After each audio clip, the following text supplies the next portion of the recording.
So welcome back to our channel, Thomas, and this is Chain. And today's topic is about the stages of long distance relationship. And if you hear and listen and watch what I'm going to say in this video, yeah, you can be able to spot where you fall among the stages that I'll mention here. Yes, long distance relationship can be so challenging, but understanding the different stages that are in it can be able to help you how to navigate them. I start with the first one, which is the honeymoon phase. There is excitement and romance being in a long distance relationship, frequent communication by texting, having video chats 24/7. Also, the romantic gestures of surprise gifts, love messages and letters that you be able to send yourselves in a distance. You send a letter to his country, also sends a letter to your country. All that falls into the honeymoon phase where everything is so perfect. You don't feel any flaw while you're in that phase. You feel everything is perfect, like you are on top of the world, like nothing can be able to bring you down. Even though people tell you that, oh, you're in a long distance relationship, it doesn't work out. Yeah, it will take some time and then both of you will lose the spark. So some people can go to such lengths to tell you that maybe your long distance partner is cheating on you, but you ignore all that just because you're in the honeymoon phase, where you ignore all the flaws and just concentrate on the good things that are in that phase. Phase helps you to strengthen and deepen the bond that you two do have. Also, it is the foundation for the relationship, as it can be able to help you get along with the distance. It makes the long distance relationship feel manageable, even though it's crucial to remember that this phase won't last for long. So if you're in this phase and you're experiencing what I've said in falls under the honeymoon phase, just remember that it won't be permanent. It's temporarily, things will change, but you just have to find ways how you can be able to maintain your relationship.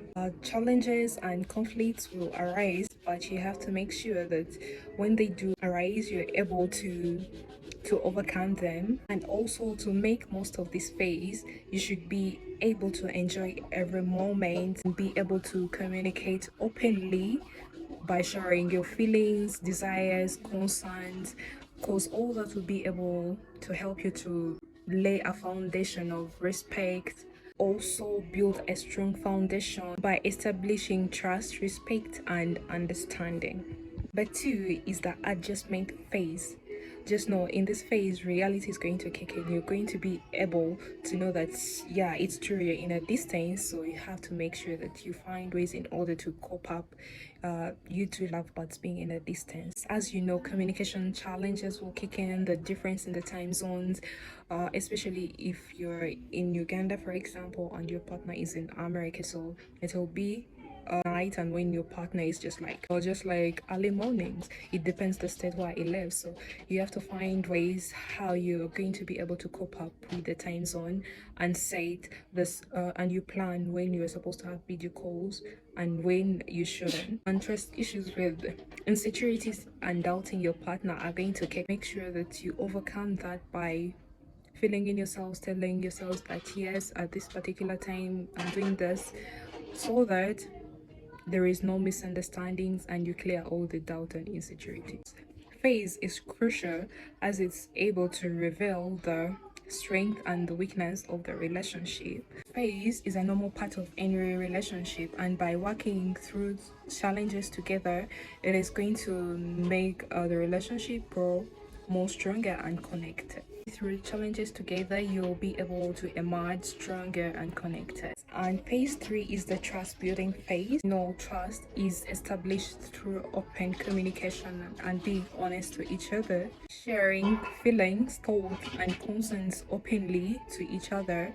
It can be able to help you to overcome the challenges that you may be able to face. You don't have to please your partner, you don't have to be a partner pleaser, because if you do that, it will not solve anything, because your partner won't be able to know the issue where he or she went wrong. So you have to address all, or you have to communicate your feelings and concerns openly so that he or she knows where he went wrong, what boundaries are not supposed to be crossed, As you know, you're not supposed to be so dependent on your partner. Your happiness shouldn't depend on your partner. You're supposed to find ways that make you happy. If you have hobbies, go chase those hobbies. If you want to read a novel, a book, read the novel, so that you're not just over texting your partner. So now we are not in the honeymoon phase where you communicate 24/7, but this is the third phase where you're supposed to communicate healthily so that you're able to maintain your long distance relationship, because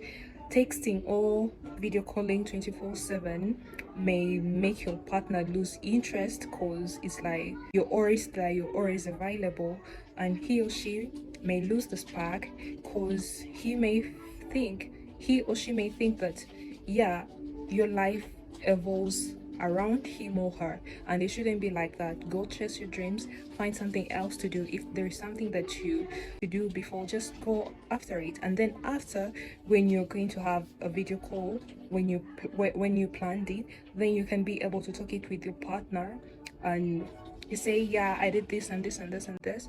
Yeah, and it helps to create information, all things, all jazz to talk about with your partner. So conflicts are able to cultivate trust. Ways you should be able to pay attention to your partner's needs. And if your partner says like, oh, I need some time to do some research or some time to broaden my thinking capacity, then you should be able to give that to your partner so that he's able to do what he feels that he wants, than know what you should do at that particular moment that you're supposed to talk. So this phase helps you to deepen the bond that you do have, and to make sure that you trust yourselves more.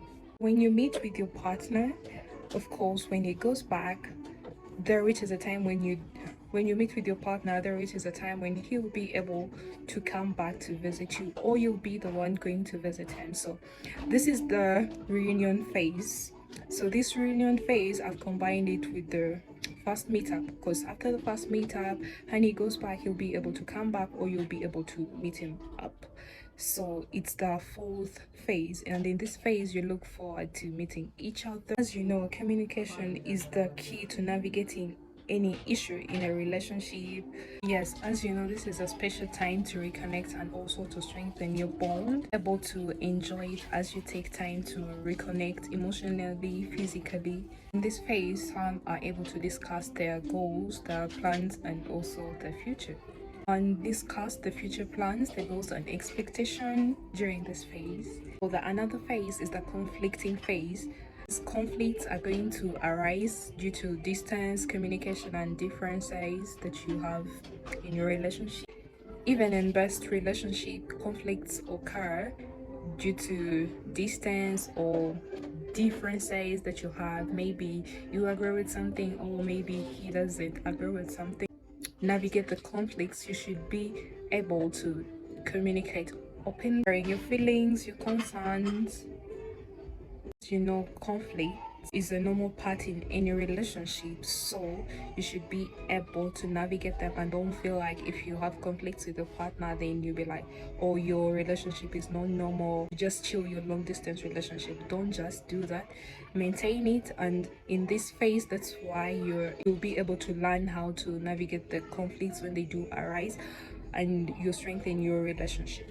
Another stage of a long distance relationship is the re-evaluation phase, and in this phase you're going to be able to re-evaluate and you assess your relationship to see if it's for long term or not. You'll be able to assess the strength and weakness of the relationship, and where things are not going on smoothly for you, then you improve.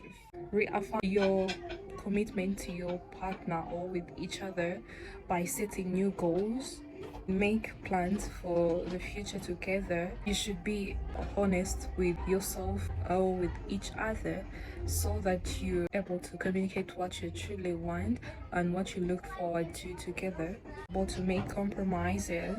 It's not like you should be able to make compromises all the time, but when you see that there is something that both of you can't agree on, and none of you wants to accept that they should do this or not do that, so you should be able to compromise so that you find a common ground on how to lay a foundation a foundation together so that you'll be able to sustain, and when conflicts do arise, you already have a common ground where you know what you will be able to agree on and what you won't be able to agree on, or make compromise so that you do not have misunderstanding. And yes, this is the last stage of long distance relationship. I think most of the in long distance relationship are always looking forward to this last stage because it's so thrilling. Yes, and this is the closing distance phase that one will be able to move to each other's country, or you make a plan to live somewhere else, be able to prepare for the transition and be able to adapt, because it won't be so easy, because you're going to be moving to a new country or a new location, so you need to be able to adjust to the location and the weather. In this phase, you'll be able to rekindle the intimacy, meaning of the emotional connection, and also you're supposed to be able to find ways how you're going to adapt socially, how you're going to get new friends because you are in a new location. It can be exciting and challenging, and the exciting part is living together as a couple, as one. Part is just adjusting to a new location where you only know your partner. And thanks for watching, and don't forget to subscribe. Love you. Ciao ciao.